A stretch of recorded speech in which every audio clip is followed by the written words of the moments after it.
నమస్ నమస్కారం సార్. నమస్కారం sir. Sir మీ పేరు? నా పేరు బండి బాలాజీ అండి.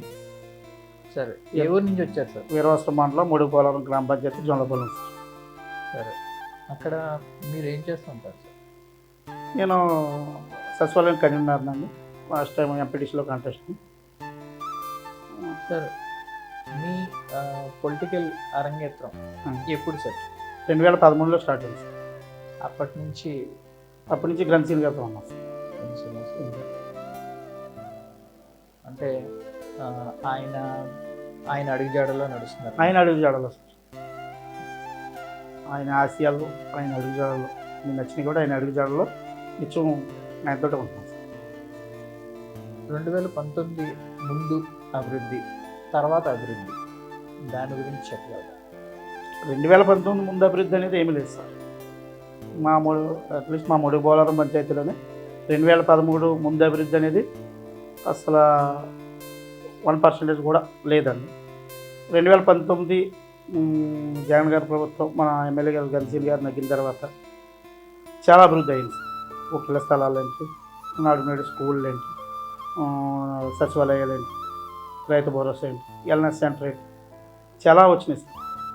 చాలా అభివృద్ధి జరిగింది. సంక్షేమ పథకాలు ప్రతి గడపకి సంక్షేమ పథకం అందింది. ఇన్ని సంక్షేమ పథకాలు అందిని ప్రజలు చాలా ఆనందంతో ఉన్నారు.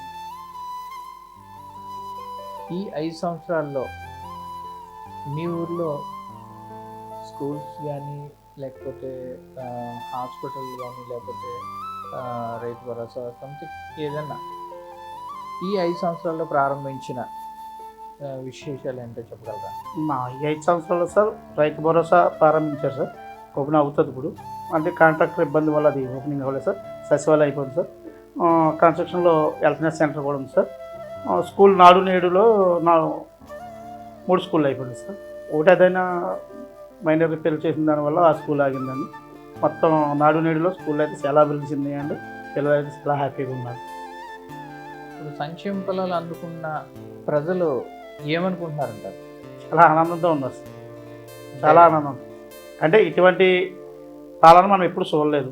ఎవరైనా ఏ గవర్నమెంట్ వచ్చినా మాటల వరకే తప్ప చేతల్లో లేదు. చేతల ప్రభుత్వం, చేతల ప్రభుత్వం. మా జగన్ గారి ప్రభుత్వం చేతల ప్రభుత్వం. అలాగే మా ఎమ్మెల్యే గారికి కూడా అంటే ఎక్కడ ఈ ప్రభుత్వంలో ఏంటంటే సార్, ఒక కులం చూడదు, మతం చూడదు, ప్రాంతి చూడదు, పార్టీ చూడదు. గత ప్రభుత్వంలాగా జనభూమి కమిటీలు లేవు. వాలంటరీ వ్యవస్థ ద్వారా ఎవ్వరు మన పార్టీ కాదా, అవునా కాదన్నది కూడా చూడడం లేదు సార్. ఎమ్మెల్యే గారు మీకు ఏ విధంగా సపోర్టివ్గా ఉంటారు?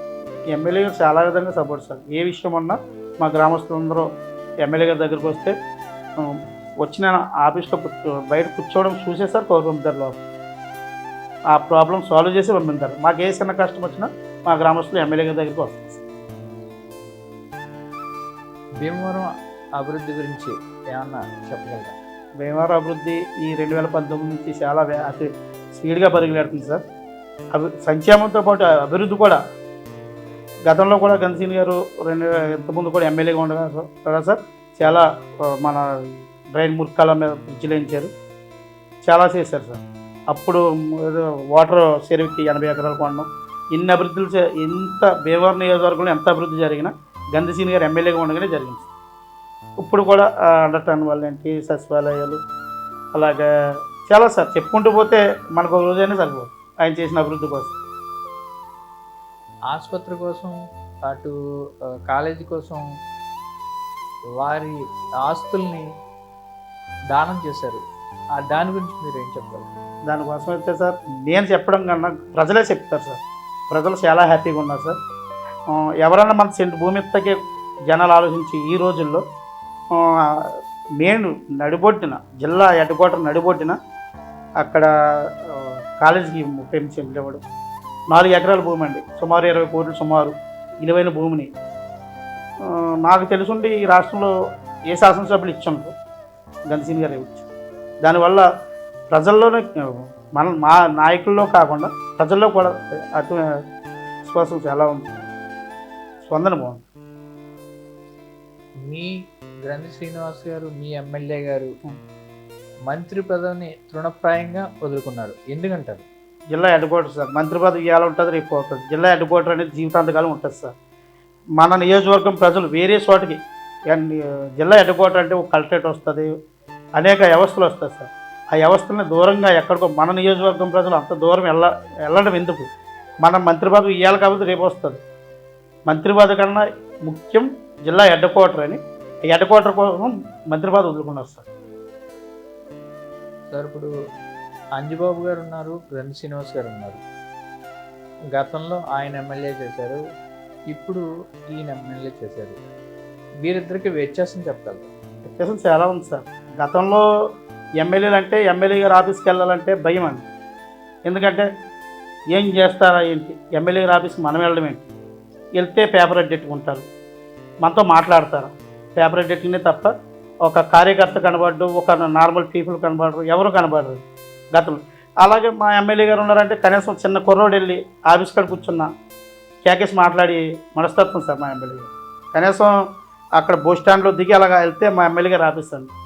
అక్కడ ఏ చిన్న పల్లెలు వచ్చినా లోపల ఒకవేళ బయట కూర్చున్నా కానీ వాళ్ళకి చెప్పకపోయినా కానీ లోపల నుంచి చూసి కేకేసి పిఏ గారిని కేకేసి మాట్లాడి వాళ్ళ పని చక్కబెట్టి పంపించే వ్యక్తిత్వం మా ఎమ్మెల్యే గారు. కరోనా సమయంలో అనేక మంది ఎమ్మెల్యే చేశారు. ఇక్కడ ఎవరైతే కరోనా సమయంలో ఆదుకున్నారు మీ దగ్గరికి వచ్చారు? మా దగ్గర చాలామంది వచ్చారు సార్. కరోనా టైంలో సార్ భీమవరం నియోజకవర్గంలో ఒక గంధి సీని గారు తప్ప గతంలో ఓటమి చెందిన ప్రజల్లో ఉండే నాయకులు లేరు సార్. ఈయన పార్టీలు చూడలేదు, మనకి పార్టీలు మతాలు కులాలు ఏం చూడలేదు. ఏ పార్టీ వాడు వచ్చినా నాకు ఇలా ఇబ్బందులు ఉన్నాను కరోనాలో, నాకు ఇలా బెడ్ కావాలి లేదా నాకు ఇది కావాలంటే వెంటనే స్పందించండి, వెంటనే రియాక్ట్ అయ్యి అందరికీ పనులు చేసి పెట్టారు సార్. నిత్యం జనంలో ఉన్నారు సార్. ఎవరైనా కరోనా అంటే మన ఇంటి పక్కన మనమే తొలిపేసుకుని కూర్చున్నాం సార్. వచ్చిన టైంలో కూడా సార్ ఆయన పబ్లిక్ సర్వీస్ కోసం అక్కడ బయట ఆఫీస్ ఓపెన్ చేసుకుని ఆ గ్లాసులు పెట్టుకుని వాళ్ళకి ఏ సమస్య వచ్చినా కరోనా లేని ఇబ్బందులు ఉన్నాయంటే వాళ్ళ సమస్యని పరిష్కరించి దగ్గరుండి పంపించి వస్తారు. ఇటువంటి నాయకుని మేము ఎప్పుడు చూడలేదు సార్. మనకి 2024 ఎలక్షన్ వస్తుంది సార్. అందులో అంజిబాబు గారు పోటీ చేస్తున్నారు, గంధి శ్రీనివాస్ గారు పోటీ చేస్తున్నారు. మీరు మీ ప్రజల తరపున ఎవరికైతే సపోర్ట్ చేస్తారు సార్? మా ప్రజలకు ఎప్పుడు మంచిగా సపోర్ట్ చేస్తారు సార్.